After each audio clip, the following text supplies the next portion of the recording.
How's it going, guys? Cody back again, dropping yet another video. Right, guys, it's like 3 Thursday morning. I was supposed to do these videos earlier, but I ended up going live instead. So I've got round to them now. There's been loads of stories coming about prisons, about the prison lockdown, where prisoners are spending 23 hours a day. A lot of prisoners, if you're in a Cat A, you're spending 23 hours a day locked up anyway. So yeah, and then you had all prison visits were cancelled. Then we've got 19 prisoners testing positive for coronavirus. I think there's 19 prisoners in 10 prisons have tested positive. You had a prison officer down at Downview who was the first ever person in prison to get this coronavirus. He's in self-isolation, I believe. You had 2 cases at Kilmarnock, Oakwood, Manchester, or Strangeways as we call it here, Birmingham, Wandsworth, etc., etc. Right, guys, anyway, I'm going to read the story. I'm going to do my bit at the end. You might hear me repeating myself a lot. I've done quite a few videos now on this coronavirus, my concerns, my worries, riots, how I think it's going to play out. Trying to keep people up to date as much as I can. I've got prison sources, I've got journalist sources, and I'm trying to bring facts. Like I said, I don't want to bring any false positives. You understand? You know what I'm saying? Right, guys. So the headline reads with this story: "Release inmates or face jail pandemic," says prison governors. The head of the Prison Governors Association, or the PGA, says overcrowding and staff shortages mean COVID-19 could overwhelm the prison system. Prisoners should be released in order to prevent UK jails being overwhelmed by the coronavirus pandemic, the head of the Prison Governors Association has told The Guardian. Andrea Allbutt said, prisons were facing unprecedented risks, and the release of some prisoners would help prevent disorder and slow the spread of the virus. On Tuesday, the Ministry of Justice announced that all visits to prisons would be suspended and inmates would be confined to their cells in an effort to prevent the spread of COVID-19.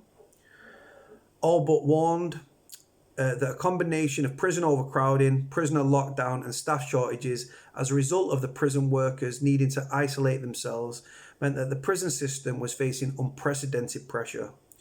Overcrowding, poor regime, reduced contact with family because we're not having visits anymore. They're all things that can introduce instability, she said. If we can take one of these things away, it will reduce the level of overcrowding in our prisons. It will help towards in the coming months.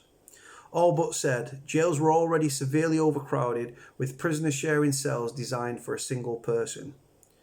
We have a lot of prisoners, 2 people in a cell built for 1, she said, adding that 80% of prisoners in Swansea were currently doubled up. We have that all across the country. She added, to reduce our population is always a good thing. It helps to stabilise prisons. It helps to calm prisons. It means that staff have got the greatest staff to prisoner ratio. If we have less prisoners doubled up in cells, it will be easy to isolate those that have been confirmed as having the virus or the symptoms, so we can delay the spread. Prisoners are particularly at risk because they are typically held in confined or overcrowded conditions where the coronavirus can easily spread. The World Health Organization, or the WHO, has warned prisons to expect huge mortality rates unless they act to prevent the disease from infiltrating jails. It's too late, it's already in jails. The Guardian has been told prisons in the UK have begun preparing for a possible rise in deaths. 2 prisons in Merseyside, HMP Liverpool and HMP Altcourse, it's actually run by G4S, have been told there is a designated area in the region for storing additional bodies. According to one prison source, a separate source said staff at HMP Northumberland, which is run by the private company Sodexo, have been told bodies could be removed to a nearby army base. A Sodexo spokesman declined to comment except to say, "We are working fully to guidelines issues from Public Health England, Her Majesty's Prison and Probation Service and Sodexo." A prison service spokesperson said, "Robust contingency plans have been put in place, consultations with the Public Health England and the Department of Health and Social Care These use available evidence and prioritise the safety of staff, prisoners and visitors, no they don't, while making sure normal regimes experience the minimum possible disruption while they've gone into lockdown. Some countries have begun releasing prisoners. Iran said it would pardon 10,000 inmates in light of the sensitive situation in the country, while the Chief of Justice for the state of New Jersey, signed an order releasing 1,000 people from county jails. 13 cases of COVID-19 have been confirmed in UK prisons so far. That's actually up to 19 now, guys. With the first patient reported at Strangeways in Manchester last Wednesday. The Justice Secretary, Robert Buckland, told a parliamentary committee on Tuesday he was considering whether to release prisoners as to reduce pressure. The former Justice Secretary, David Gauke, last week called on the government to suspend short sentences to avoid the virus spreading. There is a strong case for releasing some of those coming towards the end of their sentence a few months earlier, he said. There is currently no additional guidance on handling excess deaths in prison as a result of the pandemic. However, the prison system has been placed on command mode, whereby the response to a major incident can be coordinated nationally. As things stand right now, things have been put in place, and the best we can do at the moment, said Allbutt. However, with things like this in place, the risk we are managing is massive. On Tuesday, the Ministry of Justice announced that all prisons in England and Wales would be closed to visitors. Family members would be encouraged to use the prison voicemail service or to email or to write. In a circular distributed to prison staff on Tuesday, the General Secretary of the Prison Officers Association, Steve Gillen, said he had volunteered to return to frontline service despite having left the prison service 10 years ago. There is no blueprint for this, and having been involved as a POA member for the last 30 years, I personally have never come across anything so challenging. Gillen wrote, "You never forget how to be a prison officer, and if I can assist by doing that, I am quite prepared to do so if the prison service give me the green light." Now, there's a lot of information to take in there, guys, right? Now, like I say, you've got... Let me express something, right? Again, the PGA, or the Prison Governors Association, and the POA, the Prison Officers Association, right? They don't care about prisoners. They care about their own officers. Prison governors are the union for prison governors, and the Prison Officers Association is for prison officers. The current head, the current national chair of the POA, or the Prison Officers Association, is a scumbag by the name of Mark Fairhurst. Mark Fairhurst is from Liverpool. He works ordinarily at Walton Jail, or he used to. He's now obviously the national chair, so he travels around different prisons and stuff, and they've got POA members and union reps and all this in different prisons. This man, years ago, stated that he wants prisoners in orange Guantanamo-style jumpsuits. This was pre-coronavirus. He wanted us shackled when we was allowed out of our cell. He wanted us locked up 23 hours a day. That's now come to pass because of coronavirus. He wanted us shackled when we was allowed out of our cell. He wants tactical use of tasers for prison officers. I actually had a huge row with him on the radio for BBC Radio Wales, where he said, in the current climate, I think it's safer to point a red dot onto a prisoner's chest. Say a prisoner was smashing up his cell, right? It'd be easy to put a red dot on his chest. He would follow verbal commands and we would walk him down to the segregation unit. I came back at him. I said, Mark, I said, you know as well as I know how many severe mentally ill prisoners there are within the system. And if they're having a psychotic episode and they're not able to respond to a voice command, right, or a verbal order, you will taser them and drag them down to the seg. No, we don't brutalise prisoners. I said, yeah, you do. Anyway, I took him to school. That was that. Now, when it comes to releasing prisoners, the PGA, or the Prison Governors Association, and the POA, they're not bothered. They don't want to release prisoners.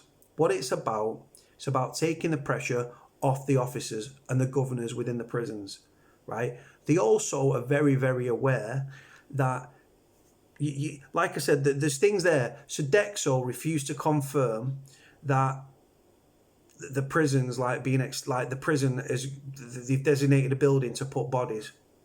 They declined to comment, saying that we are working with the National Health England and all this sort of stuff, right? This is very, very real, guys. This is a scary, scary prospect. Like I said, I've done interviews reference the coronavirus in prisons, and prisoners are sitting ducks, right? Prisons are dirty, they're decrepit, they're unhygienic, they're overcrowded. Prisons are breeding grounds, not just for extremism, but for also viruses and for infection, right? Lots of men, like I think someone commented and told me earlier that HMP Elmley, which is I think it's a Cat C on the Isle of Sheppey, they've got 3 in a cell, right? Prisoners are sitting ducks, guys. They're not protecting prison officers. So what do you think they're doing to prisoners? If you look at like the elite and then the rich and the middle classes and stuff, and then you drip it down, prisoners are the bottom rung of the welfare ladder, right? Nobody cares for prisoners. These PGA and the POA, they're not bothered about prisoners. They know that there's going to be riots coming. That's the reality. That is the truth, right? And if you take the pressure off the system, they can manage it better. The regime right now, guys, right? The only people that are allowed out of the cells, right, through the day, prison chefs that are prisoners, prison cleaners, and people that work in the laundry. That is it, right? Prisoners are locked up 23 hours a day. I've heard a story where in a certain prison, and I can't remember off the top of my head, but they was told you can either go for exercise or you can get a shower and use the phone. One or the other. You can't have both. Young Offender Institution Aylesbury, which is a very troublesome. It's just like Feltham. Aylesbury and Feltham are both ruthless YOIs. They literally yesterday, they got out for not even association, for exercise for 15 minutes. Hot weather, prisoners in overcrowded prisons, not literally like family visits have been stopped now. The restricted regime to literally an hour a day, sometimes less than that. Staffing numbers, guys, as well. Domino effect. There's a lot of staff that are off. There's thousands of staff within Her Majesty's Prison and Probation Service that are off sick or self-isolating or milking it, right? The prison system is skeletal at the moment. And if prisoners riot, they could take the prisons, right? I don't want that to happen. I need to reiterate that. But from the prisoners that I'm speaking to, up and down the system, from Cat A's to Cat D's, they've all said the same thing. Riots, riots, riots. Right now, it's like it's just happened in the last 48 hours, the lockdown, right? And visits being cancelled. The frustration will grow. The temperature outside is rising. The temperature inside is rising. When you're in prison, right, and you're locked up 23 hours a day, right? Literally no workshops, no industries. If you're working as a wing cleaner, you can get out about the wing, but you're going to be grafting, right? If you're working in the kitchens, you're going to be grafting. For those prisoners that are just locked behind the door, for preventative measures, the one thing that I've got to say, the preventative measures thing, I completely get it. I think rationally now. I didn't used to. I think rationally now. It makes sense. And it's the right thing to do technically. But prisoners, a lot of prisoners are like, yeah, it's rational. And they're thinking rationally. And it's like, yeah, it's the right thing. It's pissed us off, but it's the right thing. Other prisoners, no, they're fuming about it. They think it's a conspiracy, and they think that this is a man-made virus, and they're trying to kill the young and the poor and prisoners, and like social cleansing, if you will, or ethnic cleansing, whatever it's called. But when you're in prison, right, them windows, like I said, I've been in strange ways where it's thick glass and it magnifies the heat into your cell, and if you cover your window, it's a security risk, and the screws will pop your flap and fucking get that down, right? Get a nick in, right? Then I've been to Forest Bank where it's like you've got your bars, you've got a thick piece of plastic, plastic even, and you've got your bars, right? There's no window at Forest Bank. You've got a grill. You turn a grill, and it opens a mechanism that opens the window about that much. If you farted, you'd actually get more like air than you would from the window, unless you're up on the, like if you're in like the cell blocks, which is a 2, so like A2, B2, C2, D2, E2, so on and so forth, you might get a bit of a breeze. But the facts are the temperatures come in, so there's going to be less airflow. right? And what happens is your cell technically becomes an oven. It literally, that heat magnifies into your cell, and the temperature within that cell. You know when you see people and they're breaking car windows to get a dog out of a car because it's been locked in a car because of the heat? That is like what it'd be like in prison. Well, that's what it is like in prison, not what it is could be like. That's what it is like. I've been there. This coronavirus, guys, is going to be deadly, and we've seen one death so far.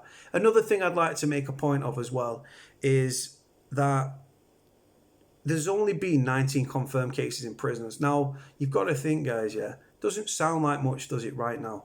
But you've got to think of the cross-contamination, right? And then you've got to look at prison healthcare. Prison healthcare is shocking. It's appalling, in fact, right? Like I say, I nearly dislocated my knee and I was offered some dissolvable, like paracetamol. I had to wait hours to go to the hospital in agony. This is prison. They don't care about prisoners, right? And like I've said, that yes, they're giving 900 phones to 55 prisons. The reason it's 55 prisons and it's 900 phones is because 50 prisons have apparently all got in-cell phones, right?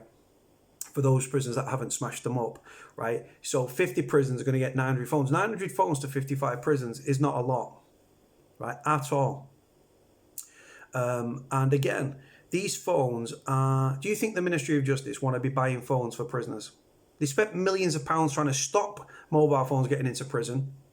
They're still absolutely everywhere, by the way, as are drugs. Well, drugs are drying up now, as is contraband. Supply routes have been cut off left, right and centre, haven't they? Apart from those fucking corrupt officers that are still bringing it in and other routes, etc. Do you think they want to be buying phones for prisoners? Non-smartphones, just to let you know, they're not like iPhones and Samsung 20s and all that. No. They are literally basher phones, right? Non-smartphones. And you can ring pre-approved numbers and all this stuff, right? It's a great initiative. It's a great idea. But the prison don't want to do it. The Ministry of Justice don't want to do it. It's about prisoners' human rights. And it's to stop them rioting. I saw H&P Cardiff yesterday post a video. Not a video. They posted a tweet asking for people to send in books, games, things like that. All things to distract prisoners, to keep their brains occupied so they don't grow angry behind the door. Fact. I'm telling you now, it's a fact. Right? And you know what makes me laugh? Normally, you can't donate stuff. You can't get a book and send it into prison because you could have dipped it in spice and everything. So you'd have to go through Amazon or WH Smith's or Waterstones to send books to prisoners, right? Now, they're like, yeah, can you give us donations, books, and anything that will keep a prisoner occupied? They're trying to distract prisoners. Keep them occupied, keep their brain ticking over. So, because if you don't, what's going to happen? They're locked away, they're locked behind the door 23 hours a day, away from the friends, away from the family.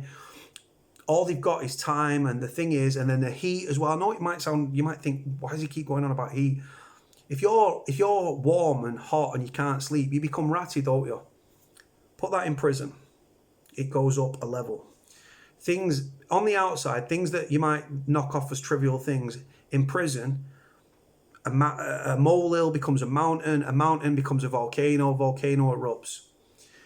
I genuinely feel there will be widespread violence in our prisons. I'm speaking to cons up and down the country, from Exeter up to Franklin, and yeah, that's the talk. I hope it doesn't come to that. I really, really do.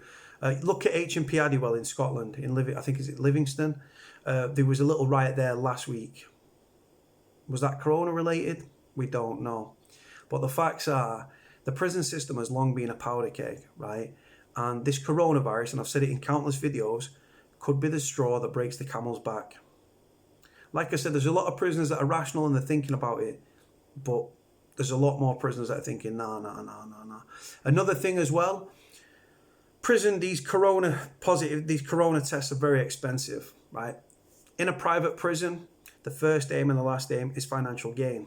That comes at the behest of a lot of things, quality of officer, quality of food, things like that, right? And it impacts prisoners and it also impacts prison officers, I've got to be honest. And do you think there's two reasons why you haven't seen more confirmed cases of prisoners with coronavirus. One, they're not getting tested. Fact, right? Two, because the prison are doing such a good job at stopping stories getting out. That's why I do what I do. I don't get paid for any of this, right? And I scream from the rooftops to get stories out. I'm for prisoners, by the way. For those that don't know, I'm for prisoners. You might have gathered this. Some people might watch this and think, oh, first time I've watched you. So this coronavirus, guys, is highly contagious. It's highly deadly. I've been in prison. I've been a cleaner in prison. I've seen how dirty our prisons are, right? You look at the HMIP reports or the Her Majesty's Inspector of Prisons report. Look at Bedford. Look at Strangeways, right? Problems with rats, problems with mice, problems with cockroaches, right? These are prisons. Victorian, they're not all Victorian. You've got new builds like H&P Berwyn, the UK's super prison. Super in only its size and its failing, guys, but it is what it is. This is the thing, right? Now, like I've said, there's a Facebook page called Know the Danger, right? It's predominantly run by prison officers for prison officers, but it's an open platform. I study it and I watch. Look at the things that they're saying, reference prisons and the coronavirus stories. They don't give a shit about prisoners. The POA don't care about prisoners. The Prison Governors Association care for governors, and the POA care for prison officers. I care for prisoners, and it's not a favourable thing to do. You're going against the grain, right? But the facts are, the longer prisoners are locked up, the longer prison visits are cancelled, the more the temperature, the hotter the days get. The fact that mail's been withheld and people sending money in and it's not getting through, and prisons are refusing to hand over mail to prisoners because they don't want to photocopy it because paper costs money. Private prisons, Forest Bank namely, because I've got people in contact with me from Forest Bank, friends and family of prisoners. They're getting out for a quick shower and get on the phone if they haven't got in-cell phones. The idea with in-cell phones is, well, we don't need to let you out because you've got a phone in your cell. Apparently, there's 55, these 900 mobile phones that go into these 55 prisons. It's a drop in the ocean. There isn't enough for one prisoner. If you're in a cell, by the way, and you show signs of coronavirus and you're padded up with someone, you have to self-isolate with that individual. So even if you haven't got it, and your pad mate's showing symptoms, it's inevitable that you're going to get it. But they're about delay. Remember, they're trying to prevent the spread of it. But one prisoner might not have it, the other one's got symptoms, but they keep them locked up together and self-isolate together.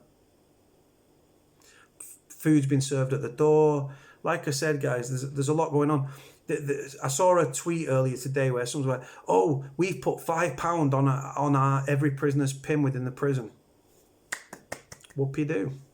Whoopie-doo.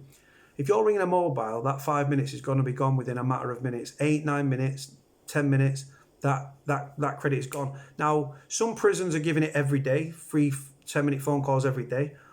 Others are saying, oh, we're just putting £5 on the PIN. That's not going to replace face-to-face visits, guys. This is the reality. The prison system was in the dark ages, and they're trying to now fast forward. Oh, we're going to give prisoners mobile phones, and we're trying to do this and we're trying to do that. They're trying to fast forward from the dark ages to 2020. Not much has changed in prisons, guys. You can stop the clocks. You can lock the locks, but you can't stop the clocks. It's as simple as that. But like I've said, the more prison deaths they become, the more frantic prisoners will become. And the facts are, you're going to see countless deaths within prison. Countless. As I read a story the other day, they're saying 800. I personally believe it will be more than that. We're a few weeks behind Spain, guys, right?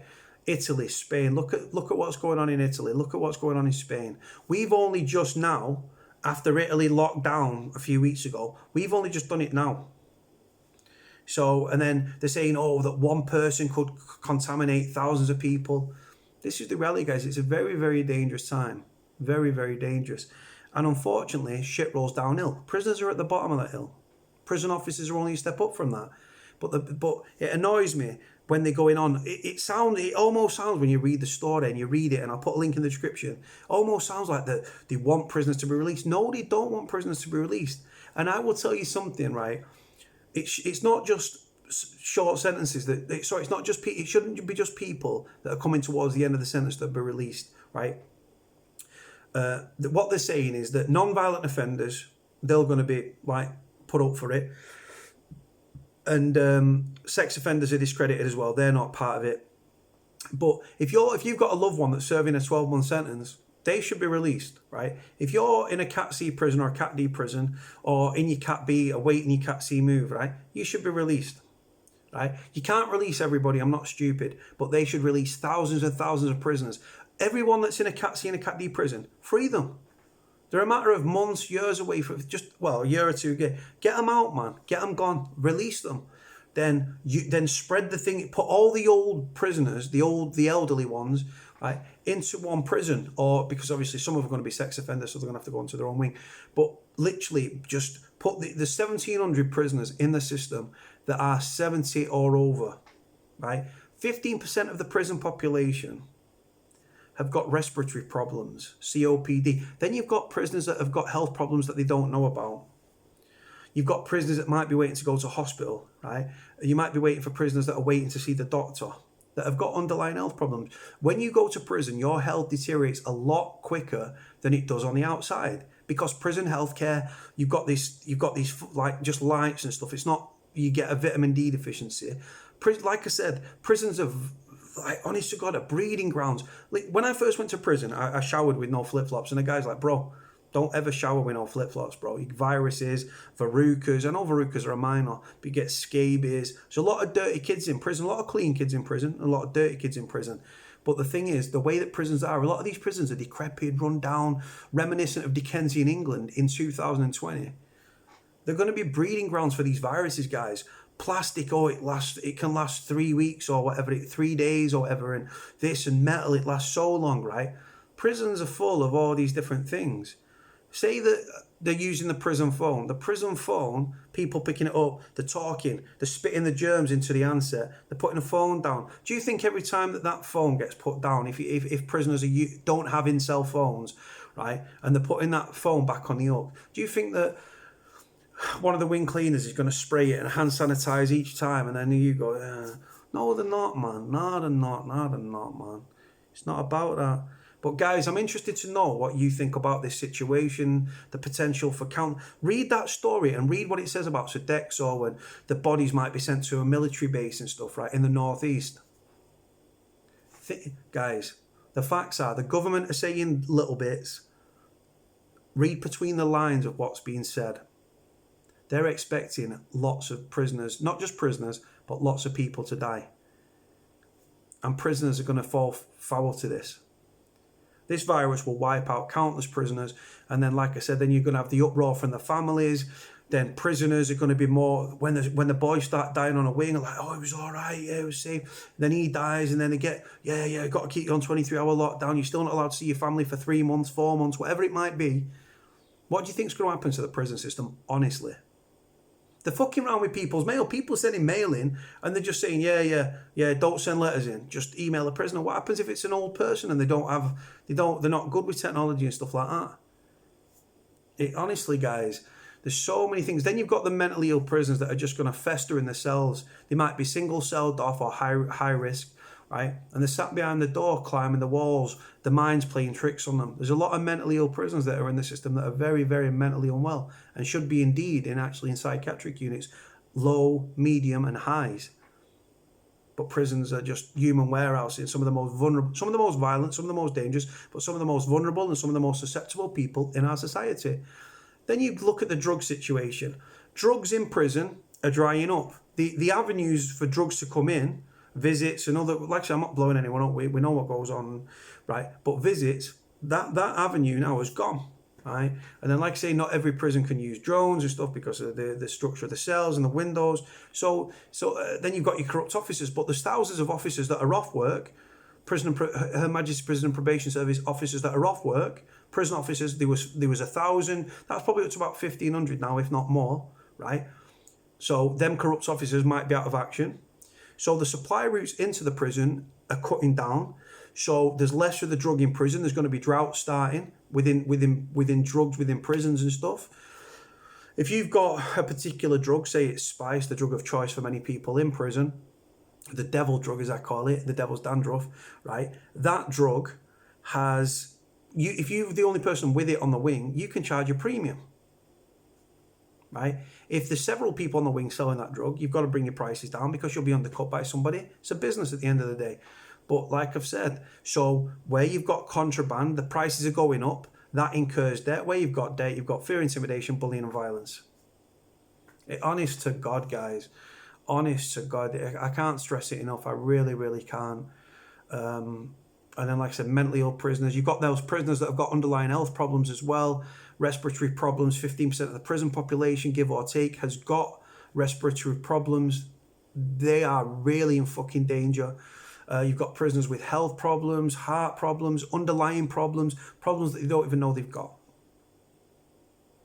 And if you go to prison with a life-limiting disease or cancer, or you develop cancer, or you've got COPD, or whatever the case may be, unfortunately, before the coronavirus, unfortunately, there's a very real risk of you leaving prison in a body bag. Now you add in this deadly, highly contagious disease into dirty prisons, unhygienic prisons, unsanitary prisons, overcrowded prisons, with prisoners that have got mental health problems and physical problems and respiratory problems and mental health problems. I don't have to spell it out for you guys where it's going to end and what's going to happen. It scares the shit out of me, the prospect of how many prisoners are going to die because of this virus. And like I said, you don't have to take what I'm saying. Take it with a pinch of salt. Think I'm talking shit.